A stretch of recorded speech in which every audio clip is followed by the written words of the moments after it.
வணக்கம். ஆகாஷவாணி.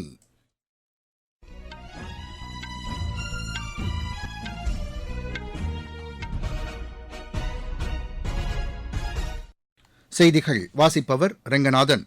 தலைப்புச் செய்திகள். குடியரசுத் தலைவர் திருமதி திரௌபதி முர்மு இன்று மும்பையில் ஆரோக்கிய இந்தியாவை உருவாக்குவோம் என்ற தேசிய அளவிலான இயக்கத்தை தொடங்கி வைக்கிறார். நாட்டிற்கு முதலிடம் அளிக்கும் உறுதிப்பாட்டோடு நாம் ஒவ்வொருவரும் செயல்பட வேண்டும் என்று குடியரசு துணைத் தலைவர் திரு சி பி ராதாகிருஷ்ணன் வலியுறுத்தியுள்ளார். வடகிழக்கு மாநில மக்களின் பாதுகாப்பும் கண்ணியமும் உறுதி செய்யப்பட வேண்டும் என்று மத்திய அமைச்சர் திரு ஜோதிர் ஆதித்ய சிந்தியா தெரிவித்துள்ளார். கேரள மாநிலத்தை கேரளம் என மாற்றுவதற்கு மத்திய அமைச்சரவை ஒப்புதல் அளித்துள்ளது. தெலங்கானாவின் ஹைதராபாத்தில் 4 நக்சலைட்டுகள் இன்று சரணடைந்தனர். இனி விரிவான செய்திகள். குடியரசுத் தலைவர் திருமதி திரௌபதி முர்மு 2 நாள் பயணமாக மும்பை சென்றுள்ளார். மகாராஷ்டிர மாநிலத்தில் பல்வேறு நிகழ்ச்சிகளில் குடியரசுத் தலைவர் கலந்து கொள்கிறார். இன்று ஆளுநர் மாளிகை லோக்பவனில் ஆரோக்கிய இந்தியாவை உருவாக்குவோம் என்ற தேசிய அளவிலான இயக்கத்தை தொடங்கி வைக்கிறார். நாளை ஆயுஷ் அமைச்சகத்தின் சார்பில் தேசிய ஆரோக்கிய கண்காட்சியை புல்தானா மாவட்டத்தில் தொடங்கி வைக்கிறார். பின்னர் நாக்பூரில் பிரம்மகுமாரிகள் அமைப்பின் சார்பில் நடைபெறும் நிகழ்ச்சியிலும் குடியரசுத் தலைவர் திருமதி திரௌபதி முர்மு கலந்து கொள்கிறார். நாட்டிற்கு முதலிடம் அளிக்கும் உறுதிப்பாட்டோடு நாம் ஒவ்வொருவரும் செயல்பட வேண்டும் என்று குடியரசு துணைத் தலைவர் திரு சி பி ராதாகிருஷ்ணன் வலியுறுத்தியுள்ளார். மேற்குவங்க மாநிலம் டார்ஜிலிங்கில் இளையோர் கூட்டமைப்பு உறுப்பினர்கள் இடையே உரையாடிய அவர், தேசிய மற்றும் மண்டல அளவிலான எதிர்பார்ப்புகளுக்கு முக்கியத்துவம் அளிக்கும்போது நல்லிணக்கமும் காக்கப்பட வேண்டும் என்று குறிப்பிட்டார். நாட்டின் கலாச்சார பாரம்பரியத்தை பாதுகாக்க முன்னுரிமை அளிக்க வேண்டும் என்று கூறிய அவர், இதில் அரசும் நாட்டு மக்களும் இணைந்து செயல்பட வேண்டும் என்று குறிப்பிட்டார். டார்ஜிலிங்கின் கலாச்சார பாரம்பரியத்தை குறிப்பிட்ட திரு சி பி ராதாகிருஷ்ணன், இப்பகுதி மக்களிடையே நாட்டின் தொன்மை சிறப்பு வாய்ந்த பாரம்பரியம் பாதுகாக்கப்பட்டு வருவதாக தெரிவித்தார். வடகிழக்கு மாநில மக்களின் கண்ணியமும் பாதுகாப்பும் உறுதி செய்யப்பட வேண்டும் என்று வடகிழக்கு மாநிலங்கள் மேம்பாட்டுத்துறை அமைச்சர் திரு ஜோதிர் ஆதித்ய சிந்தியா தெரிவித்துள்ளார். அவர் வெளியிட்டுள்ள சமூக வலைதள பதிவில், வடகிழக்கு மாநில மக்களுக்கு இழைக்கப்படும் அநீதியை பொறுத்துக் கொள்ள முடியாது என்று உறுதிபட தெரிவித்தார். தெற்கு தில்லி பகுதியில் இனவாத துன்புறுத்தலால் அருணாச்சல பிரதேசத்தைச் சேர்ந்த 3 பெண்கள் பாதிக்கப்பட்டது குறித்து கவலை தெரிவித்த அமைச்சர், இது தொடர்பாக அம்மாநில முதலமைச்சர் திரு பேமா காண்டுவை தொலைபேசியில் தொடர்பு கொண்டு பேசியதாகவும், உடனடியாக தில்லி காவல்துறை ஆணையரை தொடர்பு கொண்டு உரிய நடவடிக்கை எடுக்க வேண்டும் என்று கேட்டுக் கொண்டதாகவும் கூறியுள்ளார்.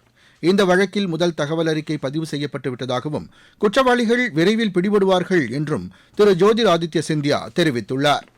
தில்லி மற்றும் புறநகர் பகுதிகளில் சாலைகளில் புழுதி மாசை கட்டுப்படுத்துவதற்கான நிரந்தர தீர்வாக கட்டமைப்பை உருவாக்கும் நோக்கில் 4 முக்கிய புரிந்துணர்வு ஒப்பந்தங்கள் இன்று புதுதில்லியில் கையெழுத்தாகின. மத்திய சுற்றுச்சூழல் துறை அமைச்சர் திரு பூபேந்தர் யாதவ் முன்னிலையில் இந்த ஒப்பந்தங்கள் கையெழுத்தாயின. இந்நிகழ்வின்போது பேசிய மத்திய அமைச்சர், காற்றில் மண் துகள்கள் பரவுவதை தடுப்பதன் மூலம் காற்று மாசுபடுவதை குறைக்க முடியும் என்று கூறினார். போக்குவரத்து காரணமாக அதிக புழுதி ஏற்படுவதுடன் அதிக அளவில் புகை மாசும் ஏற்படுவது உறுதி செய்யப்பட்டுள்ளதாக அவர் தெரிவித்தார். மாசை கட்டுப்படுத்தும் வகையில் அதிக அளவில் பசுமையான செடிகளை சாலையோரங்கள் மற்றும் காலியான இடங்களில் வளர்க்க வேண்டியது அவசியம் என்றும் அவர் குறிப்பிட்டார். இந்த ஒப்பந்தங்கள் தலைநகர் மற்றும் சுற்றியுள்ள மாநில அரசுகளுக்கும் காற்று மாசுபாடு தடுப்பு நிர்வாகத்திற்கான ஆணையத்திற்கும் இடையே இந்த 4 ஒப்பந்தங்களும் கையெழுத்தாகின. நீங்கள் கேட்டுக்கொண்டிருப்பது ஆகாஷவாணியின் செய்தி அறிக்கை. மக்கள் போற்றும் மத்திய பட்ஜெட். தமிழகத்தின் ரயில் மேம்பாட்டு திட்டங்களுக்கு 7611 கோடி ரூபாய் நிதி ஒதுக்கீடு. சென்னையிலிருந்து ஹைதராபாத் மற்றும் பெங்களூருவுக்கு புல்லட் ரயில் வழித்தடம். தென்னை விவசாயிகளுக்கான ஊக்குவிப்பு திட்டம். ஆதிச்சநல்லூரில் சர்வதேச தரத்திலான கலாச்சார மையம். பொதிகை மலையில் மலையேற்றத்திற்கான வழித்தடம். பழவேற்காடு ஏரியில் பறவைகள் காட்சி மையம். மாவட்டம் தோறும் மகளிர் விடுதிகள். தமிழகம் மட்டுமின்றி நாடே போற்றும் மத்திய பட்ஜெட். வளர்ச்சியடைந்த இந்தியாவிற்கான பயணத்தில் மோடி அரசு. தொடரும் சீர்திருத்த நடவடிக்கைகள்.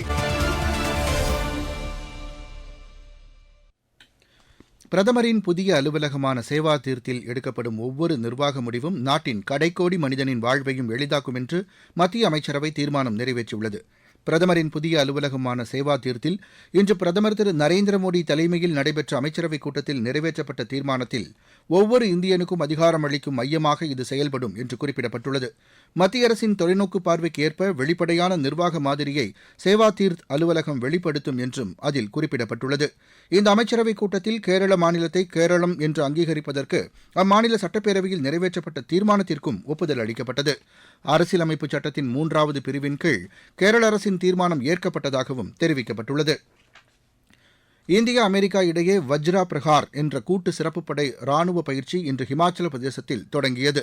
அடுத்த மாதம் 16ஆம் தேதி வரை நடைபெறும் இந்த பயிற்சியில் இந்திய ராணுவத்தின் சிறப்பு படைப்பிரிவில் உள்ள 45 வீரர்களும் அமெரிக்க ராணுவத்தின் 12 வீரர்களும் இதில் பங்கேற்கிறார்கள்.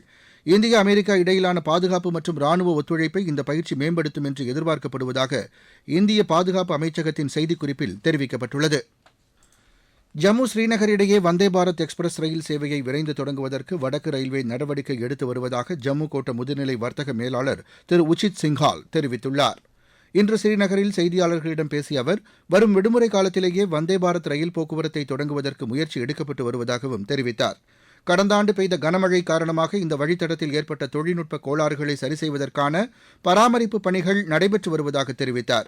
இந்த வழித்தடம் வந்தே பாரத் ரயில் போக்குவரத்திற்கு உகந்தது என உறுதி செய்யப்பட்ட பிறகு ரயில் சேவை தொடங்கப்படும் என்றும் அவர் கூறினார். இதனிடையே ஜம்மு ரயில் நிலையத்தில் புதிய முனையம் மற்றும் நடைமேடை விரிவாக்கப் பணிகள் அமைக்கும் பணி பல நூறு கோடி ரூபாய் செலவில் மேற்கொள்ளப்பட்டு வருவதாகவும் அவர் தெரிவித்தார்.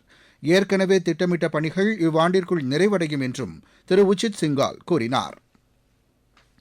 ஒரே பாரதம் உன்னத பாரதம் திட்டத்தின் கீழ் அருணாச்சல பிரதேசம், மிசோரம் மாநிலங்களில் நிறுவன நாள் கொண்டாட்டங்கள் இன்று ஆந்திர பிரதேச ஆளுநர் மக்கள் மாளிகையில் நடைபெற்றது.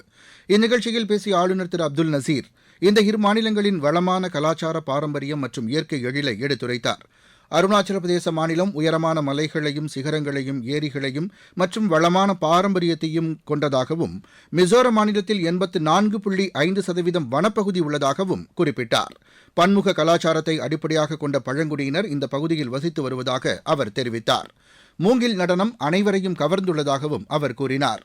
ஒரே பாரதம் உன்னத பாரதம் என்ற முழக்கத்திற்கு உத்வேகம் அளிக்கும் வகையில் இதுபோன்ற பல நிகழ்ச்சிகள் நாடு முழுவதும் நடத்தப்பட்டு வருவதாகவும் ஆந்திர பிரதேச ஆளுநர் திரு அப்துல் நசீர் தெரிவித்தார். தெலங்கானாவின் ஹைதராபாத்தில் 4 நக்சலைட்டுகள் இன்று சரணடைந்தனர். இதுகுறித்து செய்தியாளர்களிடம் பேசிய தெலங்கானா காவல்துறை தலைவர் திரு சிவாதர் ரெட்டி, மாநில அரசு விடுத்த அழைப்பை ஏற்று இவர்கள் சரணடைந்திருப்பதாக தெரிவித்தார். நக்சலைட்டுகள் வசிக்கும் பகுதிகளில் மாநில அரசு சார்பில் பல்வேறு நலத்திட்டங்கள் செயல்படுத்தப்பட்டு வருவதாகவும் அவர் கூறினார். சரணடைந்தவர்களின் வாழ்வாதாரத்தை மேம்படுத்த ஒவ்வொருவருக்கும் தலா 25 லட்சம் ரூபாயை அரசின் சார்பில் அவர் வழங்கினார். ஜம்மு காஷ்மீரில் ரயில் போக்குவரத்திற்கு உத்வேகம் அளிக்கும் வகையில் ஸ்ரீமாதா வைஷ்ணோ தேவி கத்ராவுக்கும் ஸ்ரீநகருக்கும் இடையிலான வந்தே பாரத் ரயில் ஜம்முதாவி வரை நீட்டிக்கப்பட்டுள்ளது.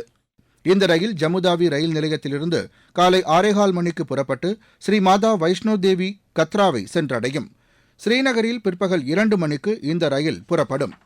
இந்தியா செயற்கை நுண்ணறிவு உச்சி மாநாடு மக்களிடையே பெரும் எதிர்பார்ப்பை ஏற்படுத்தியுள்ளது. சேலத்தை சேர்ந்த பொதுமக்கள் செயற்கை நுண்ணறிவு தொழில்நுட்பத்திற்கு தங்களது வரவேற்பை தெரிவித்தனர்.